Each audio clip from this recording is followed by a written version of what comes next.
আমরা দুটো জিনিস চেয়েছিলাম, বিচার এবং সংস্কার।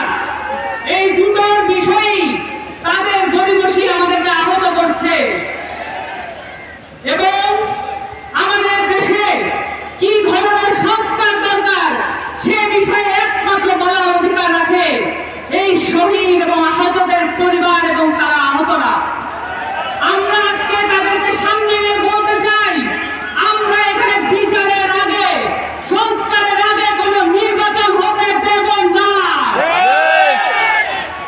সংগ্রামী সাথী ও জনতা, আপনারা সকলেই প্রত্যক্ষ করেছেন 2008 সালের পিলখানা হত্যাকাণ্ডের মধ্য দিয়ে, 2013 সালের শাপলা হত্যাকাণ্ডের মধ্য দিয়ে, 2018 গোটা সংস্কার আন্দোলনে ছাত্রদের দমন পীড়নের মধ্য দিয়ে, নিরাপদ সড়ক আন্দোলনের সময় আমাদের কচি যেই বাচ্চারা আছে, আমাদের যেই ছাত্ররা আছে, তাদেরকে নিপীড়নের মধ্য দিয়ে আমরা দেখেছি এখানে আওয়ামী লীগ সরকার তার স্বৈরাচারী দখল প্রতিষ্ঠিত করেছিল।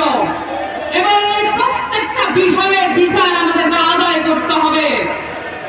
আমাদের কাছে এই শহীদের মায়েরা আকুতি জানিয়েছেন, এই আহতরা আমাদের কাছে প্রতিবাদ জানিয়েছেন যে এখানে আমরা সংস্কারের আগে, আওয়ামী লীগের বিচারের আগে কোনোভাবেই যেন মাঠ ছেড়ে না দেই। এবং আপনারাও আমাদের সাথে থাকবেন এবং এখানে যারা সংস্কারকে বিপ্লবী চেতনার বাইরে নিয়ে একটি ন্যূনতম সংস্কারের মধ্যে দিয়ে আমাদেরকে নিয়ে যেতে চায়, আমরা তাদেরকে বলছি, আমরা যেভাবে জুলাই আগস্টে মাঠ ছেড়ে যাইনি, আমরা মৌলিক সংস্কার আদায় না করেও মাঠ থেকে চলে যাবো না ইনশাআল্লাহ। আপনাদের সকলকে বিপ্লবী অভিনন্দন।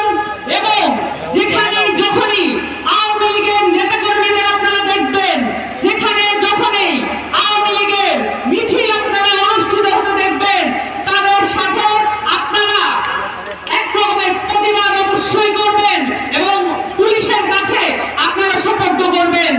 আপনাদের কাছে বিপ্লবী আহ্বান জানিয়ে রাখলাম, এদেশে আর কোনোদিন আওয়ামী লীগ রাজনীতি করতে পারবে না।